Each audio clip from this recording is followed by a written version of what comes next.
I don't mean to bash Tesla. I mean to say if you trade GM like the EV company that it's becoming, this is massively undervalued. When you look at Tesla, first and foremost, they are a battery and technology company that happens to make cars.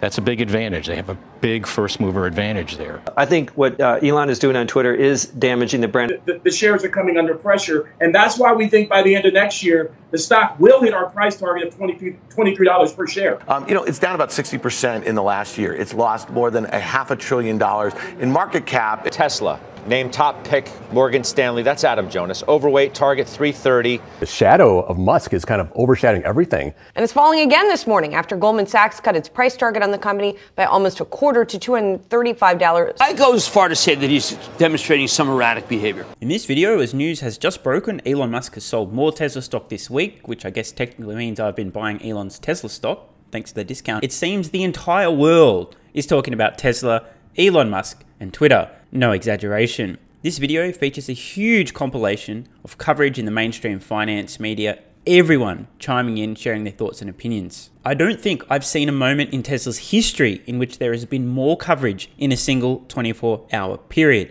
and that is saying something. Remember, the stock did a 15x in the span of about a year. The stock split, stock going to the moon. There's been crash after crash, surge after surge, one of the most volatile stocks in the stock market. There's been attacks from short sellers, tsunami after tsunami of FUD. Yet today may in fact have broken the record for the most mainstream finance media discussion around Tesla and Elon Musk ever. And that is saying something. I'll try not to chime in too much in this video because otherwise it's going to run for well in excess of an hour. We'll hear from the class clown himself, Jim Cramer, many of the panelists on CNBC, Yahoo Finance, and loads more. I personally believe that we are reaching peak disconnect between the perception around Tesla's stock and the price Tesla stock is currently available for. If anyone's wondering, I bought a bunch of stock today at $159.34. And I personally believe that this will age rather well. And a heads up, I posted the 249th exclusive video to Patreon today, and boy oh boy is it a spicy one. Elon Musk is rightfully bringing down the hammer. It's about fucking time. I also share a few words of warning for any of my potential future stalkers.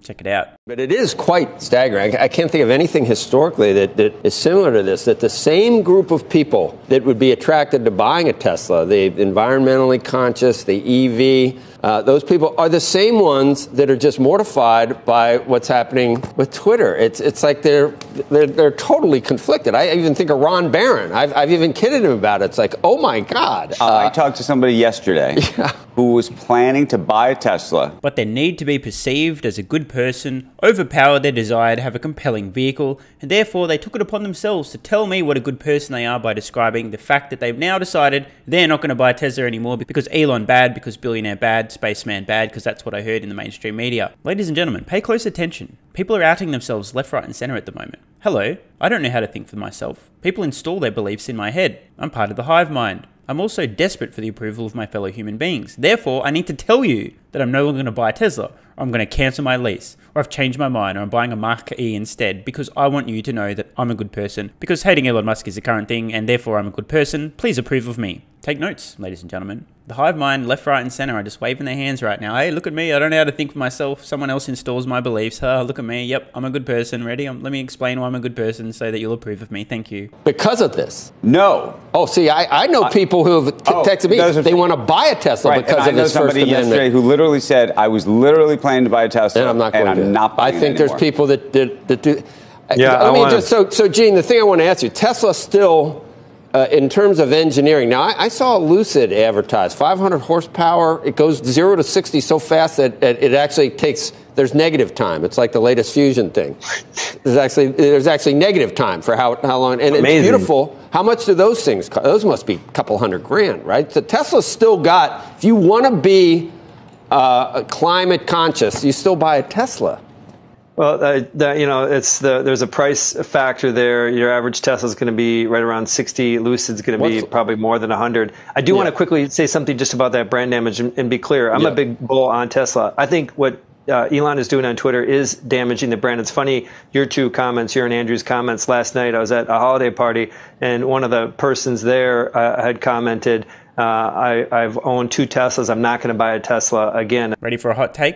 I personally believe there are few things more pathetic and dangerous than a human who cares nothing more than to be approved of by others. It's like these people complaining on Twitter about Twitter because they read that it's a dangerous place now that Elon takes over. Complaining on Twitter, claiming, I was going to buy a Tesla, but now I'm not. Were you really going to buy a Tesla, or you just want to tell people you're going to buy one and you've changed your mind for easy virtue signaling points? Why are you on Twitter complaining about Twitter, saying you're going to not order a Tesla or not buy a Tesla or cancel your Tesla lease because of something that you read about Twitter, not Tesla? Why not just stop using Twitter if that's the issue? Oh no, that'd be too inconvenient for me. I just want you to think that I'm making some actions and inconveniencing myself by not buying this great car that I probably wasn't going to buy anyway, and telling you that out loud rather than actually do something and really take a stand. Remember, I care more about you perceiving me to be good than actually being good. And I suspect that there was probably some of that disconnect between some of things that Elon has said. So this is real. Elon is Tesla's brand. He needs to pull it together. He's made these mistakes about running off on the mouth many times, and he needs to tighten up his message because it's going to cause some long-term damage if he doesn't right the ship.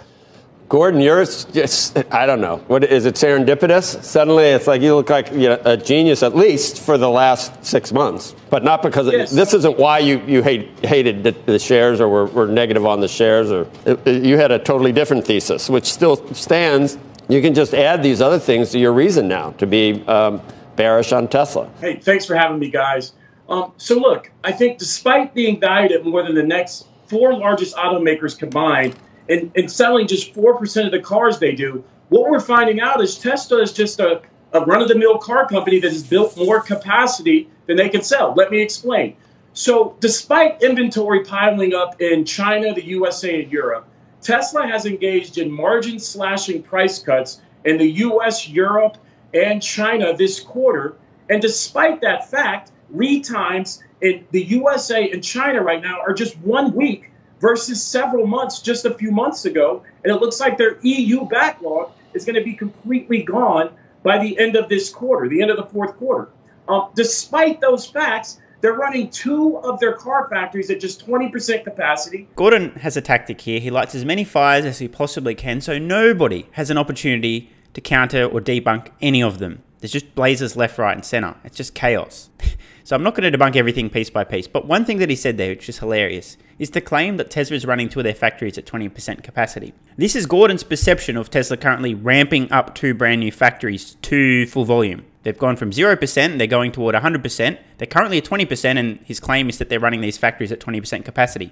As if to suggest that if they wanted to right now, they could be producing 5 times as many vehicles at each, when in fact they're still currently ramping them up. This is just so intellectually dishonest. What do you expect from Gordon? Gordon did have a semi-valid point there, however. Tesla's lead times just about everywhere on Earth have decreased considerably recently, which is a good thing because Tesla doesn't want customers waiting 6, 9, 12 plus months to take delivery when placing an order. I've said this in the past because the Tesla bears are going to have a field day. Let me assume that everyone watching is a potato, and I'll explain this in very simple terms. Tesla doesn't want customers to wait an unreasonably long amount of time between ordering and receiving delivery of a vehicle. Therefore, Tesla's going to do everything they possibly can to reduce wait times. Part of that includes building more factories. The other is around pricing. Tesla's going to drive their order backlog down to a very reasonable amount, maybe a month or so, maybe 2 months, give or take. That's ideal for them. Then, from that point, they're going to tinker with pricing to maintain approximately similar wait times while they massively increase their production capacity.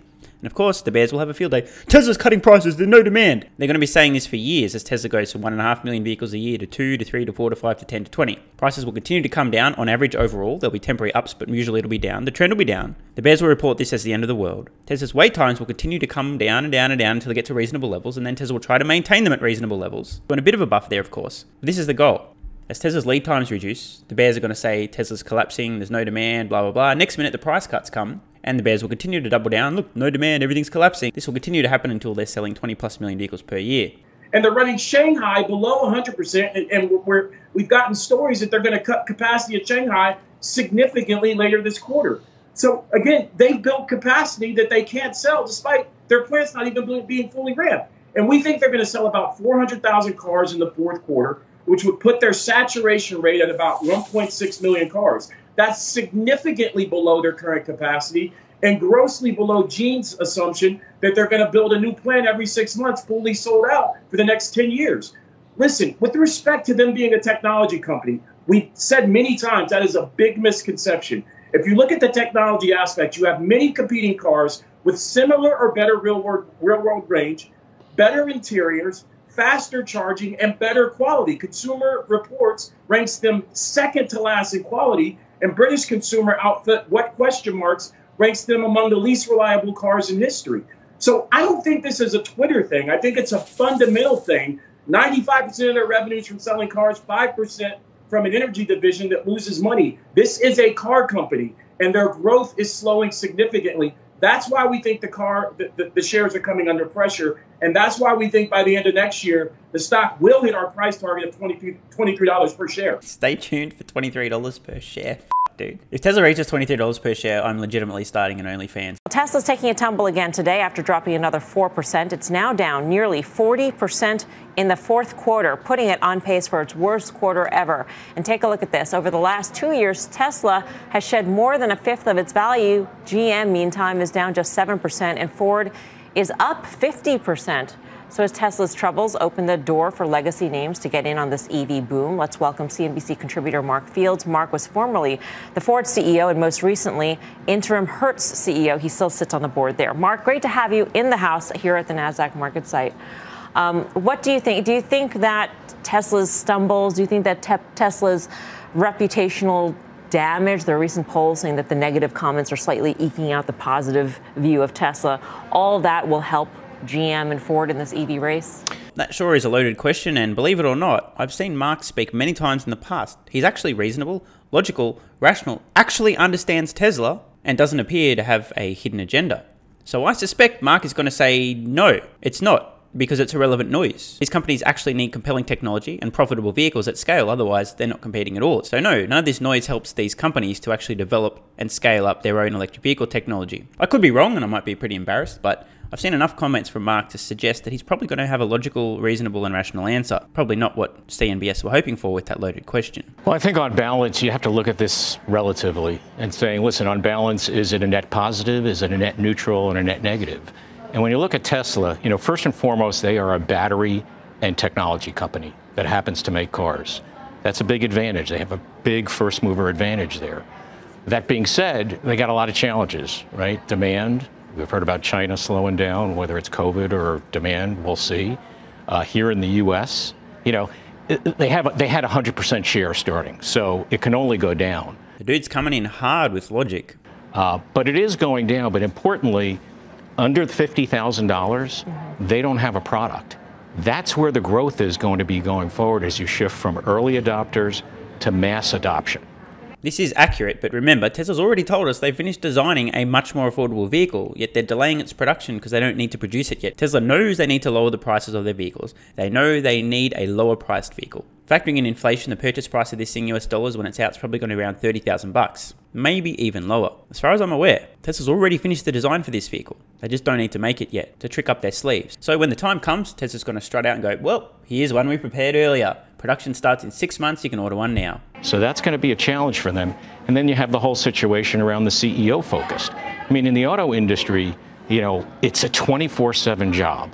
And you're focusing every day on your team around the world. How do you improve efficiency? How do you improve sales? How do you improve the product? And with Elon Musk, he's got a lot of balls in the air.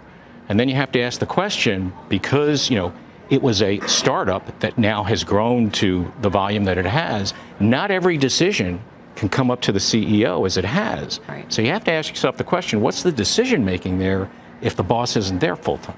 So we were chatting during the break, and I want to give the audience a glimpse at how a former auto CEO researches another auto company. You went on the Tesla website, and what did you find, and what did that tell you about Tesla? Well, when you look at demand, a year ago, it took 9 months if you wanted to specifically order a Tesla. I hopped on the website today. Inventory that's available, you can literally get a Tesla in the next couple of days. And oh, by the way, they're giving a $3,750 bonus if you take it before the end of the year. Now, if you specifically order one, they're saying in the next 60 days or so, you can have your Tesla. So that's saying something about the demand for the product going forward. But that being said, they're going to continue to grow because the whole industry is going to shift towards EVs. So even as their share comes down, and he's going to have some issues, they're still going to grow. So it's not the end of the world for them. How dare this guy be so logical? Ex-Ford CEO, surely they can get him to spread a little bit of FUD about Tesla, not make reasonable and rational points like the entire EV market growing, therefore Tesla continues to grow, therefore this is short-term noise. Mark, in 22 years ago, Ford was a $14 stock. It's rallied. It's a $14 stock today. GM, you can make the same argument. Why doesn't the street reward these companies for being better companies than they were 5, even 10 years ago? That's a good question. Why is it that the stock market no longer awards these Titanics that have now collided with the iceberg, are currently bringing on a lot of water and soon to sink to the bottom of the Atlantic Ocean? Why is it the stock market isn't rewarding these now sinking Titanics with a higher valuation than previously when they weren't sinking, having not collided yet with an iceberg? Good question, CNBS. Well, that is a frustration. I mean, at the end of the day, I think investors are looking at the established automakers and saying, listen, for many, many years, you basically weren't value creators. But since the Great Recession, you look at Ford, you look at obviously GM and Chrysler, now Stellantis as they've come out of bankruptcy, et cetera. They've created a lot of value since the depths of where their stocks were. Their balance sheets are strong. The management teams are battle tested from the Great Recession and things of that nature.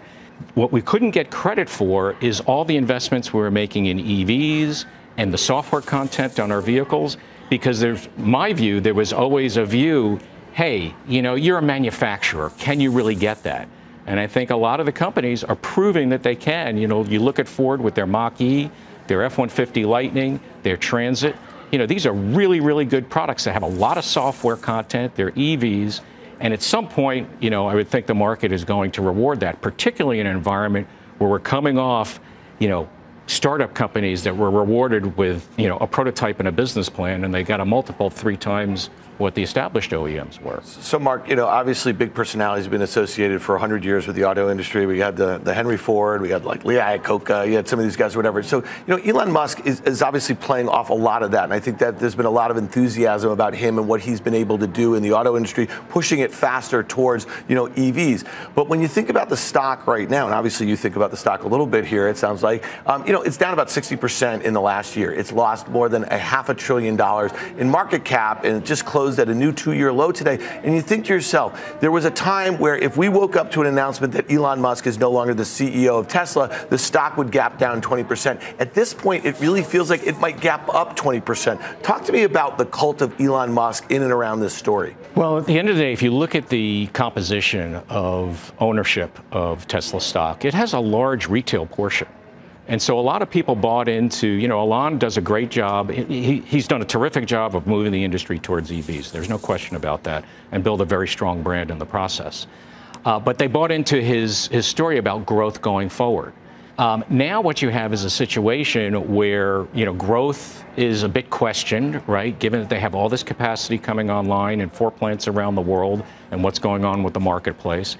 But I think the other thing is he is so associated, as a CEO, he is so associated with that brand that the positions that he's taking on social and political things, on balance, that is a net negative for a company. I mean, when I was running Ford or any CEO today, you have to pick and choose what either social or political issues you dive into. And they have to be very tied to your values as a company. And maybe it's one, maybe it's twice a year, but no more than that. But if you're diving in on every single thing and you got opinions on all sides, that is going to hurt the brand image in some form or fashion. Mark, thanks for coming by. Come by anytime. Mark Fields. Thanks. CNBC contributor. All right, here is the question, though, ultimately. Tesla is trading at a forward PE that is the lowest ever. We have not seen this forward PE ever in all of Tesla's history. So would you rather, Steve Grasso, Tesla or Ford? Well, it's interesting you say that. I think because it's been so beaten up, I would have to go with Tesla. And what Mark said about being able to get a car in 6 days or a month, isn't that a good thing? Isn't that a supply chain tailwind right now?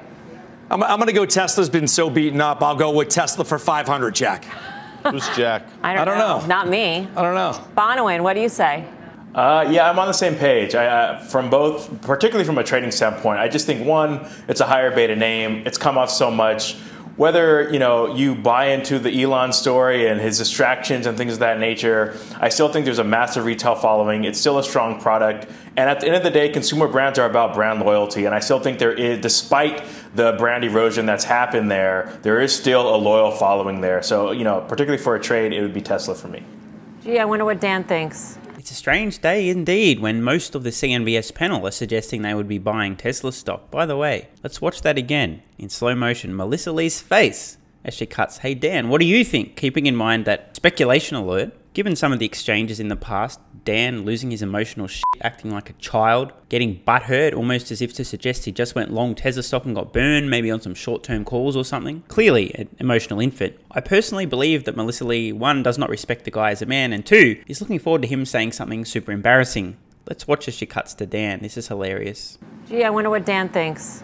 I disagree with all of that. I think the brand stuff's getting worse. I actually think there's a very good chance that he's not going to be the CEO of this company a year from now. And I also think that ultimately might near term be a positive. It might release some pressure on, I think, longer term. That's what kind of makes the valuation come back in line with some of its peers, especially as they are gaining market share. So to me, if you're telling me over the next 5 years, I'd much rather be long Ford than Tesla. How did I know Dan was going to deliver the goods? Entirely predictable, no matter what. This guy hates Elon, hates Tesla, and I think hates himself. I think Melissa Lee knew. That smirk, that wry smile as she cut to Dan, she knew what was coming. Welcome back to the Halftime Report. All right, some top picks for 2023. Those are our calls of the day. Tesla, named top pick, Morgan Stanley. That's Adam Jonas. Overweight, target 330. The pandemic revealed Tesla as the clear EV leader. The stock has been in an absolute free fall. Joe, you own it in the Joe T. You got to remind me. Well, I mean, okay, let's you talk call about the Joe T, right? It's comprised of quality and momentum. You have to take the Some question the quality right now, and the momentum is going obviously the opposite direction. Why does it turn around? You have to take the good with the bad. I'll be on overtime on Tuesday, January 31st. I will tell you at that time what we decide to do with Tesla. You mean the rebalance? The rebalance is on a quarterly basis, so we have the distinctive advantage of doing something. That's like deeper than the deepest tease we've ever done. But look, without question, the stock has lost its momentum. It's $497 billion in market cap. The valuation is still a little bit rich. You've mostly owned this stock based on momentum, and strategically, if you're hoping for some form of fundamental turnaround in the company from Elon Musk, you're not getting it. Why? You've mostly owned this stock because of momentum? Shout out to the trader mindset here, and worse. Did you hear? He just talked about hoping something would happen. Hope is not a strategy. Because he's blaming the Federal Reserve and he's blaming the economy for the troubles of Tesla. There's obviously something more that's going on than just the economy and the Federal Reserve. But as far as positioning, we'll address it at the end of January. I mean, Goldman, they like Tesla. They cut the price target, though, to 235 from 305, which is interesting. They call it because of softer supply demand, which is, a question given what's going on in China, supply chain, et cetera, et cetera. I'm tempted to go back to Tesla, but that would really tick you off. I'll just say it's a car company and leave it at that. It's 2022 and people are still claiming that Tesla is just a car company and wearing it as a badge of honor. Brain damage is real. By the way, Mr. GM, with that snide comment, that was a little Adam snide. Jonas would agree with you. I mean, he says Tesla's gap can widen with the competition, and the pandemic revealed it as the clear EV leader. So you want to just deal with that since you went back? Let's do it. Yeah, look, make this simple. People, the bulls, and I'm not talking about Joe, right? The bulls on GM are going to say, look, this is an EV company. That Mary Barra and company have done a great job of building out profitability in the EV space in the next 12 to 20. Scott, it is an EV company. GM? You're GM's holding an EV company? Yeah. It's a rare moment indeed when I have no words. But I have no words. Tesla is just a car company, and GM is an EV company. That's where the growth in this business is coming from. That's where it's coming from. Wouldn't Ford be considered more of an EV company? So this is a yes, but here's the thing. What Ford did, strategy, okay, they said, let's flood the marketplace with EV models. We'll worry about profitability later. There's some genius to that. What GM is saying is, let's get one unified chassis, the Ultium chassis. Let's get that right, and then roll out all the models so that we can get the profitability quicker by having a unified chassis. Kind of the point is GM wants to be an EV company. Tesla's I know already there. I know I'm being a little provocative. I know. I think there's a fairly clear difference between demonstrating brain damage and being provocative. I cannot believe the fact that Scott, who's generally very anti-Tesla and Elon, is still calling this guy out on his bullshit on air on CNBC. I mean, what is the world coming to when one of the anti-Tesla CNBC anchors is calling out a guest bullshit who's making absurd claims about Tesla's so-called competition instead of just rolling with it? I know. I'm speaking about the future, but not the future 5 years from now. I'm talking about the future 1 year from now. Some might say glib. You say provocative. But some might say a little glib. On. Some might say a little glib. But look, this is a stock that is trading 6-7 times forward earnings. I think there's upside. I mean, I think you take that to 10 times, you get a pretty nice return on this. Tesla's trading at 28 times forward earnings. I don't mean to bash Tesla. I mean to say if you trade GM like the EV company that it's becoming, this is massively undervalued. You heard it here first, ladies and gentlemen. GM, massively undervalued. Is it time to pump the brakes on EV investments? Morgan Stanley lowering estimates on U.S. EV penetration. Senior Autos reporter Praz Subramanian here with more on that. Praz, is this as simple as supply simply growing faster than demand at this point? I think it's more about pricing. It's higher prices hitting demand. They're taking down their EV kind of market share forecast down from 13 to 11 for 2025, and then 32 to 26 for 2030 in terms of penetration for EVs. More on Stanley, certainly living up to their name. I mean, I cannot believe the groupthink, the herd mentality right now. They are cutting their EV adoption estimates for 2030, okay? More on Stanley now expect 26%. That's 1/4 of all new vehicles sold in the US in 2030 to be electric, meaning the other 75%, give or take, would be ICE vehicles. Absolutely idiotic. I cannot believe these guys are falling into the same track. Oh, we're scared about EV demand. Oh, better cut our estimates. They're going the wrong way. They need to be increasing them. They say it's higher prices, battery materials, it's part shortages from your ongoing supply chain crisis, so stuff like that. But hey, there is a silver lining. He says Tesla is his top pick for 2023, based on their ability to sell at ICE-like margins. So it's on their EVs at really higher margins, like almost gas-powered cars in some sense. So battery technology, we're talking about a product ramp up like the new Semi, and also, Dave, your Cybertruck is coming out next year, so that's one of the reasons why Adam Jonas is... That's a real catalyst. Adam Jonas is a believer in the Cybertruck. I mean, that's part of the portfolio All next right, year, Adam. Semi and truck. Well, Praz, when it comes to what Goldman's saying, though, they did mention in their note the risk that Musk does pose, how a lot of the narrative has kind of shifted to why we like Tesla in the first place, to kind of this sideshow with what he's been saying on Twitter, the amount of time that he's been spending on Twitter. How big of a risk do you think analysts view that to Tesla right now? So Mark Delaney at Goldman, he cut his price target pretty significantly to $235 from $305, but maintained his buy rating because he says the long-term story is still at play, the growth story for Tesla is still in play. But he did say that the company needs to refocus itself on the actual story that it has of making EVs, making them cost-effective, cheaper batteries, new product platforms, and take the point, or the shadow of Musk is kind of overshadowing everything from the Twitter point of view and his sort of comments on political terms. So I think that they're saying that the market needs to refocus on Tesla as a company, and Tesla has to do a better job of showing that they are more about themselves and not about Musk. Controversial opinion, I know, but I actually think Tesla should just continue executing on their mission and ignore the noise, rather than trying to hold the hands of emotional retail stock investors, butthurt babies, short-term gamblers, and those who manage money for others, who seem to be getting more and more aggravated that Tesla stock is down, rather than going, oh, hey guys, great buying opportunity. We're buying it even cheaper now than we were for you recently. Of course, there's definitely no possibility there's a bias clouding the judgment of people managing money for others who are judged on their quarterly and or annual performance, rather than their ultimate long-term returns. Number 3 this morning, Tesla. It's seen a major decline in its stock price since CEO Elon Musk took the reins at Twitter Cramer on October 27th. Stock is down 28% since that deal closed, and it's falling again this morning after Goldman Sachs cut its price target on the company by almost a quarter to $235, down from a prior target of $305.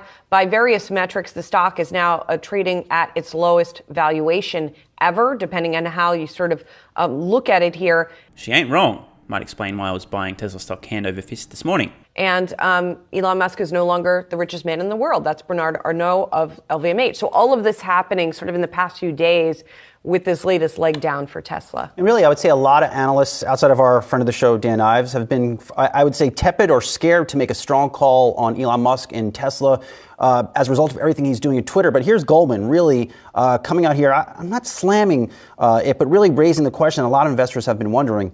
What happens if he is in fact distracted? How do these next couple quarters look like for Tesla? Goldman noting this is now become, Tesla's brand has become more polarizing because of Musk and what he's doing at Twitter, and they see that now as an increasing risk to the stock. So should Elon Musk even still be the, if you will, chief marketing officer by de facto basis because of how much his personal brand has been annexed to the brand of Tesla? And that's exactly what it had been for so long. We had looked at stock price reactions even when the SEC had their spat with Elon Musk because of the tweet going private, funding secured, and then the ramifications that came there afterwards, because there was a thought about what happens to Tesla if Elon Musk is not there. Now you're looking at a different scenario.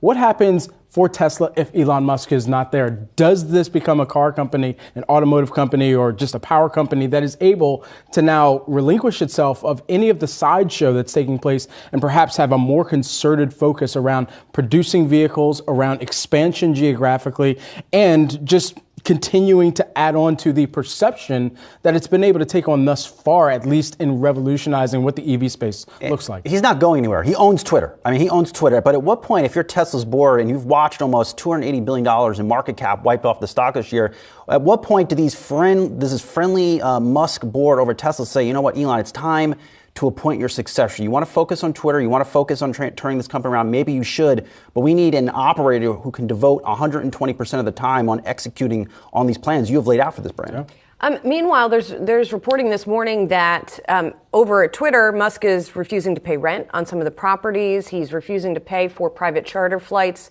that occurred during the week of his takeover, and sort of gearing up for legal battles over these various items. And how does that feed back into Tesla? Well, that Goldman call that I mentioned this morning, they're still buy rated on Tesla, by the way. They talk a little bit about Twitter. The call mostly seems to be about supply and demand, that the Goldman analysts are looking at 420,000 deliveries in the fourth quarter of 2022, which is a lowering of their forecast. What are the odds? Analyst estimates of 420,000 vehicles, 420 in the final quarter of the year. You can't make this shit up. And at the same time, they talk about Tesla's brand becoming more polarizing. They think it still has significant value because of the company's leadership position. But obviously, they are watching it, and more investors and analysts are watching the relationship between the two and the effect that the sort of feedback loop from the Twitter ownership to the reputation of Tesla. Even more than them not paying rent, apparently he's now going to be auctioning off some items, furniture from Twitter's headquarters as well, which is just another wrinkle. Good for him clamping down on costs there. Holy knows what rates those rents were signed, top of the market when Twitter offices were full. Good for Elon here. Good for Elon for just saying, I'm not going to pay? Yeah, maybe he needs to renegotiate these rent releases. Then you renegotiate. You don't just say, I'm not paying rent. That's how he You don't walk in with a kitchen sink. I don't say I agree with it, but he has to probably bring down the cost. You just said good for him. Good for him on thinking of a way to bring down the cost in this business. They've been high, Julie, for since the company's been founded. They have lost tons and tons of money, and it starts with decisions on how much they're going to pay for rent. As small as it might seem, that's an important thing. It's been quite the transformation to see Brian go from anti-Tesla, anti-Elon, salty, to actually defending Elon, praising his decision-making, and doing so while his co-host / anchor there, Julie, laughs in his face. But the Musk experiment at Twitter is being watched closely because, Jim, there is an argument that if he's successful in terms of cutting that many people, what does it say for every other software company? And by the way, Twitter has more needs that are outside of the typical software company, so to speak, because of trust and safety, because of so many other things. But if he's successful in that, Does that say that your friend Mr. Benioff should be cutting half the staff at CRM? I don't think half, but I think that there's probably too many people. I mean, Twitter is maybe a one-off thing, in that the people he's firing, many of them. Oh, by the way, some of the people he's firing, people he brought in. I go as far to say that he's demonstrating some erratic behavior. You know things are serious when Jim Cramer is describing your behavior as erratic. Well, it's one reason for this chorus of investors in Tesla this morning expressing some frustration with Musk's role at Twitter growing louder. Gary Black, managing partner of the Future Fund, owns roughly $50 million worth of Tesla, tweets Monday, there is no Tesla CEO today. He followed up with, I have the utmost respect for Elon Musk as a manager, leader, and visionary. Just wish he'd hire someone to fix Twitter and focus on Tesla as CEO. Musk trying to address those concerns, tweeting Tesla will be great long-term, but doesn't control macroeconomic tides. Later adding, I will make sure Tesla shareholders benefit from Twitter long-term. Tesla stock down, actually the drawdown, Jim, almost 61%. That's going to be the biggest in history. I know, and Gary Black is a very serious manager, and he was always a very serious analyst. So, I mean, he's not a guy, David, he's not what I would call a Yahoo. No, not at all. He's really not at all. So for him to make the statement, and his concerns are obviously echoed by many others. Listen, I mean, you can make an argument that both the Tesla and SpaceX, there's a product roadmap that they're on, and that whether Elon is in the building or not is not going to impact the plan that they have. This is a reasonable argument. If this was production hell and Elon was distracted with Twitter, it would be a very different story. If SpaceX wasn't ramping up production of their engines, the Starship moving forward at rapid speed, different story. Don't get me wrong, Elon is certainly stretched and he's certainly spending a lot of his time on Twitter right now. Time and mental energy. But this is necessary. It's like having a newborn child, an infant. This thing will die if you're not looking after it 24/7. It doesn't take that long before you can step away a little bit, and then a lot, and then completely. There is no way on earth Elon will appoint anyone else to deal with the shitstorm at Twitter and start extinguishing fires until there's no longer any flames. Once the fires are out, Elon will definitely get a new CEO. But until then, he's the key firefighter, and I think this is the way things should be. I totally get it from Gary's point of view. He's judged on his quarterly and annual results. He's managing money for other people. He's got a price target, I believe, of $550 per share. Super bullish on the company. And so there's extra incentive for Gary to say these things, because from his point of view, in his world, Elon's actions right now are hurting his fund's performance over the short term. And Gary can hope and wish and dream all he wants, but I'm here to tell you, Elon will not stop dedicating his time, energy, and attention to Twitter until it's no longer at risk of dying, like any sensible parent would do. At the same time, we've talked a great deal about the distraction this is introducing, but guys, I also wonder about whether he's ostracizing certain potential Tesla customers with his continued tweets and statements coming, why would you try to ostracise any of your potential customers? Twitter? Oh, David, Elon isn't trying to ostracize anyone. However, he is doing things that matter, saying things that matter, knowing that this will ostracize some potential customers. But the things that matter more than potentially ostracizing some customers. I don't understand why people do not get this. It's like the only thing Elon should care about is Tesla's stock price and as many customers as possible buying Tesla's products, and that's the only thing that matters. Therefore, if he has any opinions on anything that matters, don't say them, Elon, because that could ostracize some customers. Got something really important you want to say? You see a massive threat? Don't talk about it. Don't warn people about the threat, because you might ostracize some customers. Don't tell people you think the stock price is too high, because that might ostracize retail investors as well. No, Elon, don't do anything that could possibly harm Tesla's stock price over the short term or ostracize any potential customers. This, once again, is one of those moments in which I personally relate quite closely to Elon. I ostracize people on this channel all the fucking time. I troll religious people constantly. I melt snowflakes. I spit facts. I talk about topics that I know are going to offend and ostracize many people, but they matter to me so much that I'm willing to do that. I just don't understand how other people can't see Elon's perspective. Surely it's not that difficult to put yourselves in his shoes and figure out why he does what he does. But apparently it is. Some things are more important than money. Some things are more important